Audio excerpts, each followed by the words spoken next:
Anatole Kouliné-Makosso a déclaré devant le Sénat que l'État congolais n'avait plus de ressources financières pour assurer les salaires, les pensions, les bourses, les services sociaux entendus par là, la santé, l'éducation et même les voiries urbaines. Ajouter à cela l'eau potable. Les Congolais n'ont toujours pas de courant électrique stable.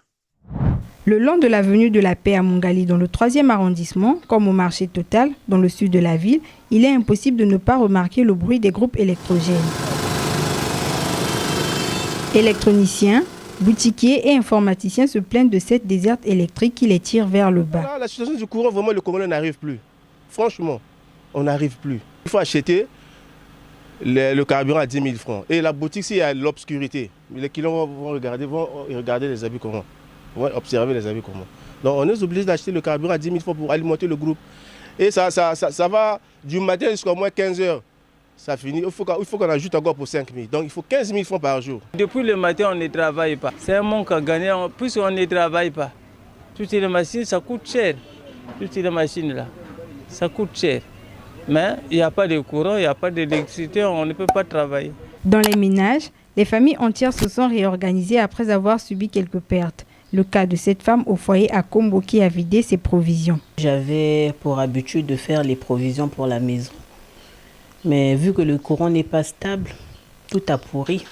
Donc on était obligé de jeter. Les provisions faites pour cette période-là qui vient juste après les fêtes, que ça pourrit, ça a de l'impact.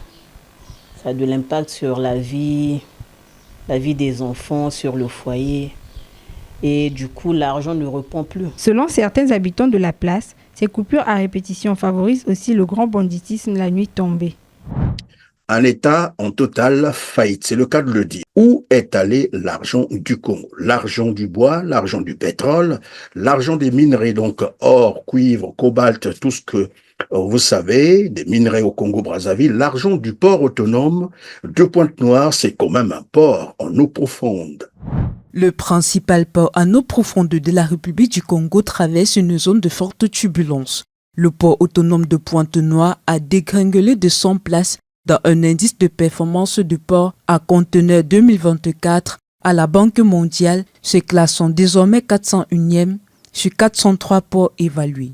Cette chute spectaculaire reflète une dégradation nette de l'efficacité opérationnelle. Le score du port a lourdement chuté, traduisant un allongement des détails escaliers et une baisse de productivité. En zone SEMAC, Pointe-Noire ferme désormais la marche tandis que les concurrents comme Bata et Malabo affichent de meilleures performances. Où est donc passé l'argent du Congo-Brazzaville? Sinon, comment expliquer qu'un pays comme le Congo-Brazzaville, 3e producteur du pétrole en Afrique subsaharienne, avec une toute petite population de 5 millions d'habitants à tout casser, puisse manquer de l'argent? Notre pays traverse réelle situation de crise. Payer des salaires tous les mois relève d'une véritable acrobatie. C'est un vrai casse-tête. Faire face à nos obligations internationales tous les mois, c'est un vrai casse-tête. Financer notre avenir, c'est un vrai casse-tête. J'insiste, notre avenir, l'avenir de nos enfants. Connaissez-vous la production pétrolière du Congo? C'est 350 000 barils par jour. Je vous ai dit, le Congo est producteur du bois, producteur des minerais. Je rappelle, donc le diamant, l'or, le cuivre, le cobalt, etc. Le Congo a un port en eau profonde. Le Congo a des terres, des Congos. Le Congo a des rivières. Le Congo a tout le potentiel nécessaire pour devenir un petit Qatar. Comment expliquer que tout cet argent s'est volatilisé dans la nature et le Premier ministre ne donne aucune explication sur la crise actuelle? Oui, les retards dans le paiement de divers traitements ont commencé à se faire sentir à partir du second trimestre de cette année. Ces retards concernent en effet les pensions des retraités, les salaires des agents de l'État, des collectivités locales, des émoluments des parlementaires les bourses des étudiants et les indemnités des sinistrés du 4 mars 2012. À cela, il faut ajouter certains autres sinistres qui attendent d'être gérés. Et bien entendu, il faut ajouter les émoluments des membres du gouvernement, de leurs collaborateurs et des collaborateurs de la présidence de la République. Pour qu'on n'ait pas à penser que la situation ne concerne qu'une catégorie de personnes, ou particulièrement les parlementaires ou les autres catégories sociales. Non. Pourquoi Anatole Collinet-Makosso, qui veut faire comprendre aux Congolais qu'il n'y a plus d'argent dans les caisses, ne dit-il pas où va donc l'argent du Congo-Brazzaville? L'argent du bois, l'argent du pétrole, l'argent du gaz, l'argent des minerais. L'argent du Congo doit forcément être quelque part. Et pourquoi continuer à faire souffrir les Congolais, les plonger dans une situation sociale d'extrême précarité? Les Congolais, actuellement, vivent dans une situation très difficile. Plus de 70% de la population congolaise vit dans l'extrême pauvreté, à moins d'$1 par jour. Vous savez, je suis en contact avec la misère. Je sais ce que c'est que des personnes vulnérables. Une personne qui ne peut pas s'acheter une plaquette de paracétamol. Un enfant qui ne peut pas manger un morceau de pain. Les conditions de vie des Brazzavillois demeurent vraiment préoccupantes. On se croirait dans une bourgade alors que nous sommes dans la capitale de la République du Congo. La configuration des habitations n'a pas beaucoup changé dans les quartiers populaires depuis les indépendances. De Makelekele à Bakongo, en passant par Mongali Poto jusqu'à Wenze et Talangai, la plupart des toilettes sont encore des petits endroits entourés des tôles ou des enclos en briques avec une fosse parfois bordée de ciment ou disposant simplement d'une marche en bois. Sans chasse d'eau ni dispositif d'hygiène, les quelques habitations modernes où les conditions d'hygiène sont réunies ne peuvent pas justifier la situation de certains quartiers. Il suffit de jeter un regard critique et profond dans les meilleurs de logement pour comprendre le risque court des familles entières en s'exposant aux maladies graves. Les Brazzavillois manquent presque de tout, même l'eau devient une denrée rare.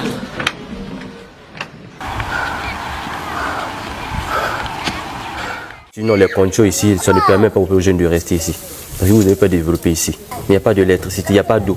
Un bidon ici, un bidon coûte 300. Imaginez-vous, vous êtes au nombre de 12 dans une parcelle, vous allez acheter combien de bidons par jour? On ne peut pas comprendre qu'au Congo, au lieu que c'est les clients qui escroquent la société, maintenant c'est la société qui escroque les clients. Chose qui n'est pas acceptable.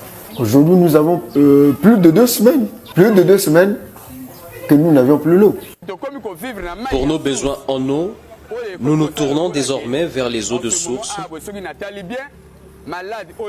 et nous avons constaté que ces eaux sont à l'origine de certaines éruptions cutanées qui causent des plaies lorsqu'on les gratte. Les adultes y sont exposés, mais aussi les enfants. Nous buvons cette eau par nécessité parce que l'eau ne coule pas des robinets. Olga Nsanga est un exemple type des familles en situation de précarité. Elle a 50 ans, elle a 7 enfants. Olga souffrirait d'une maladie cardiaque. Pour vivre, elle doit vendre du manioc, aucune assistance sociale, aucune subvention étatique. La vie de Olga et ses 7 enfants est un véritable supplice. J'ai tenté de faire plusieurs activités sans succès. Il me fallait donc opter pour la fabrication et la vente du manioc. L'essentiel pour moi, c'était de subvenir aux besoins de ma famille. Quand je me suis rendue à l'hôpital pour la première fois, la première question que le médecin m'a posée, « Avez-vous de l'argent ?» Je n'en avais pas. Je l'ai rassuré que je pouvais emprunter. Mes modestes économies m'ont autrefois permis de me faire soigner. Mais actuellement, n'ayant plus grand-chose, j'ai décidé d'arrêter le traitement et de m'en remettre totalement à Dieu. Si Olga doit faire face à la crise financière, Alice, bien qu'elle vit aussi du commerce, mais sa parcelle est constamment visitée par les eaux de pluie, prêtes à la déloger. L'état de ma parcelle en dit long sur nos conditions de vie. Regardez par vous-même. Quand il pleut, toute la parcelle est remplie d'eau. Tout cela nous arrive parce que là où nous sommes, la rivière Madoukou s'est rétrécie. La parcelle n'est plus belle à voir. Elle se dégrade au fil du temps. Si nous continuons d'y vivre, c'est plus par nécessité. Nous lançons donc un appel à l'endroit des autorités compétentes pour le curage de la dite rivière. J'ai 6 enfants et je les nourris grâce au commerce des sucettes. Mais je dois avouer que cette activité ne me permet pas vraiment de prendre en charge ma famille. Le Congo-Brazzaville est victime d'un régime de prédation, régime d'occupation, un régime dont les partisans ont décidé de tout voler et de faire souffrir les Congolais. Le 19 janvier 2023, Nathalie Boumba Pembe, dont le nom apparaît également dans une enquête, vous avez probablement pris connaissance de cet article de RFI, que Nathalie Boumba a acquis une villa à Dubaï de 700 mètres carrés pour un coût de 3 500 000 euros, l'équivalent de 2 milliards 500 millions de francs CFA. Les biens mal acquis, oui, vous avez bien entendu, les biens mal acquis. C'est une des directions que prend évidemment l'argent de l'État congolais, l'argent du pétrole, du bois, des minerais. Cet argent volé par les membres de la famille Sassou, parfois planqué dans les paradis fiscaux, devrait-on vous rappeler que 5 Congolais, 5 dignitaires de ce régime, dont Denis Christel Sassou Nguesso, Rodolphe Adada, Lucien Ebata, Gilbert Ondongo, Jean-Jacques Abouya, vous avez également Richard Bruno Itoa, à eux 6 plutôt, ont volé 5 500 milliards de francs CFA planqués dans les paradis fiscaux. 5 500 milliards de francs CFA qu'ils ont planqués dans les paradis fiscaux. C'est une révélation qui avait été faite par les Panama Papers. Et donc, l'information donnée par Le Parisien concernant la plainte déposée par la belle-fille de Denis Sassou Nguesso, cette dame a donc déclaré des effets personnels qui ont été dérobés entre le 23 et le 26 décembre 2023. C'était la période des fêtes de Noël, rapporte Le Parisien, alors qu'elle était en voyage en Côte d'Ivoire. Le montant du préjudice donne du tournis. Plus de 150 000 euros, soit 98 millions de francs CFA, dont 110 000 euros en maroquinerie de luxe, 13 000 euros de joaillerie et plus de 23 500 euros en liquide. Elle redoute également la disparition de certains documents sensibles. Et c'est là que ça devient très intéressant. Les documents sensibles, notamment les titres fonciers, ben là encore on peut dire, ça concerne l'immobilier, des parcelles probablement. Mais le plus intéressant, c'est que dans ces dossiers sensibles se trouvent également des contrats pétroliers du Congo-Brazzaville qui avaient été également volés ce jour-là. Des contrats pétroliers du Congo-Brazzaville. Vous imaginez? Les contrats pétroliers du Congo-Brazzaville se retrouvaient entre les mains de la belle-fille du dictateur Denis Sassou Nguesso. C'est ici, sur ce même plateau, que nous vous rappelons tout le temps que les Nguesso ont fait du Congo-Brazzaville leur patrimoine privé. Mais pire encore, ils ont cédé des puits de pétrole, c'est ce que ça veut dire. Certaines richesses aux étrangers. Et cette fille gardait par devers elle des documents, des contrats pétroliers du Congo-Brazzaville. Ces contrats ont été volés, évidemment, dans le cambriolage qui a eu lieu entre le 23 et le 26 décembre 2023 au domicile d'Uni Christelle Sassou Nguesso. Le pétrole congolais est donc devenu un patrimoine privé des Nguesso, spoliant ainsi les Congolais de leurs richesses.